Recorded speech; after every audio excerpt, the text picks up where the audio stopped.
Hi there, everyone, and welcome to my podcast, The Jack Church Show. We really appreciate you joining us, whether it's through one of your favorite podcast providers or through our YouTube channel. Either way, we always appreciate you checking in. And I'm talking to you today from the banks of the beautiful Harpeth River, located east of the Nashville, Tennessee area. It's a cool, cloudy day, but pretty nice to be outdoors. And being outdoors is so very, very important in the support of our grief journey, as some of us call it. Just being outside and breathing in the fresh air and seeing what God has created seems to always make me feel so much better. I've talked about this before, though, and I just can't emphasize it enough. If when you roll out of bed in the morning you have that heaviness that many of us do following loss, and again, it can be any type of loss, one of the best things you can do is get out of the house. Jump in that shower, get yourself cleaned up, get out and take a walk. Do something, but get out of the house. Even if you're at the office and you start feeling a little bit down, take a break. Go out to the parking lot. Maybe if it's got a rooftop, do that. But it is very, very helpful. And for me today, it was extremely helpful to be outside and enjoy this wonderful weather we're having. And along the way, I'm always able to engage folks in some various conversations and such. In fact, as I was walking along the river, a couple of guys were fishing in a boat down below. And we started the usual thing of catching anything. Then we started talking about baits and lures. One thing led to another, and it ends up that we ended up knowing some of the same people over in the Paris Landing area where I grew up, some of the fishing guides and things like that. So that was nice. Kind of a little visit down memory road from a time long ago. I wouldn't have experienced that if I'd just sat in the house all day, would I?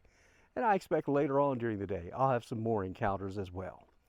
Now, I also wanted to answer a question that's come through the email account. If you do want to drop an email with questions or comments, just a reminder, it's thejackchurchshow@yahoo.com.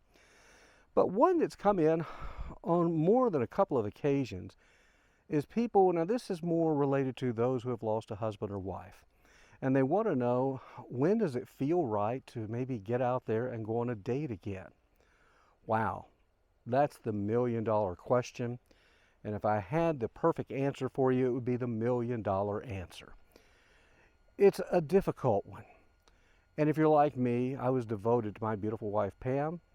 Knew her since high school. She was basically the only woman I ever really dated. Oh, I had a few dates here and there before we got married and before we were regularly dating, but really not that many. So I'm certainly no expert on the dating scene.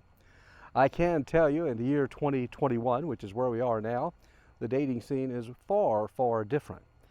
Now for me, I wouldn't call it dating. I more like to equate it to, I would like to find somebody to just go out and maybe go on a hike or two with, have dinner with, catch a ball game, something like that. I'm not at this point in my life looking for another relationship or another Pam or anything like that.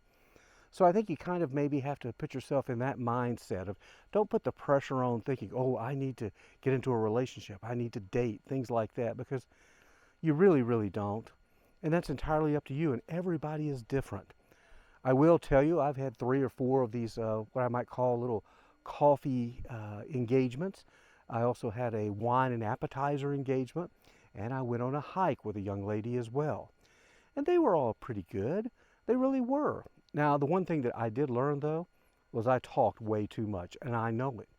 And that's where I also knew that I was far from ever ready to get into another lasting relationship, and don't see that happening for a long time.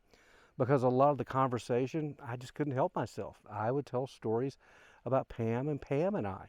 I mean, that was a big part of my life, and so it just came up. Now, it didn't mean, though, that the engagements were not fun. They were. And I think the ladies that I met on these get-togethers, we in fact had a good time. But it probably won't go to any other levels, and I'm perfectly fine with that. And you need to be fine with that as well. It can be a slippery slope when you put pressure on yourself thinking that you have to have somebody in your life, because we don't want to get into that mindset of we need a replacement for the one we lost, because we don't. They're always with us. They're always in your heart. They're always in your mind. They're always in your soul. And always remember that. Now, it doesn't mean, though, that you might not find love later in life. You could. You really could. And I've met some couples who have come together like that. And most often, too, it's been couples who both had maybe had a loss in their lives. And so they got it. They understood each other. I heard a sweet story the other day from a good friend of mine who'd met a 69-year-old man who had lost his wife a few years ago and has reconnected with a woman, and they've gotten married. And you know what they did, though? They created a couple of rooms dedicated to their spouses where there are photos and memory albums and things like that, because they both know that those are still big parts of their lives. And now, though, they've got enough room in their heart to share their lives with one another. But that's just one example. There are many of them out there.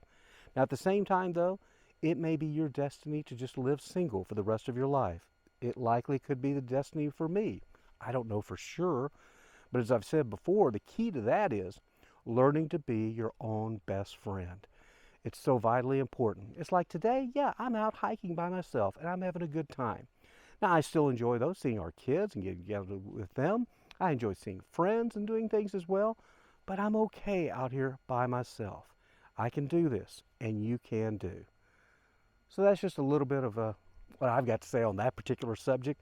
I don't think I've brought about any earth-breaking news there, but hopefully maybe it helps you just a little bit. Again, just take your time. Be gentle on yourself. But do get out there. Do engage with other people. Do get outside. Get your exercise. Eat good foods. You know, feed yourself well. Feed the soul well, and you'll be okay. Is it going to be great? Probably not. It's never going to be as great as it was with our husbands and wives. But it can still be good. It can. And we can still look forward to things in life. We just got to look for those things, okay? Well, that's about it for now. I hope you enjoyed this podcast. Be sure and share it with others who you think might benefit from it. And subscribe to us as well. And you can also check out our YouTube channel. That's Traveling with Jack and Pam. Until we see you next time, have a great day. And as we always say, make it a better tomorrow. Bye now.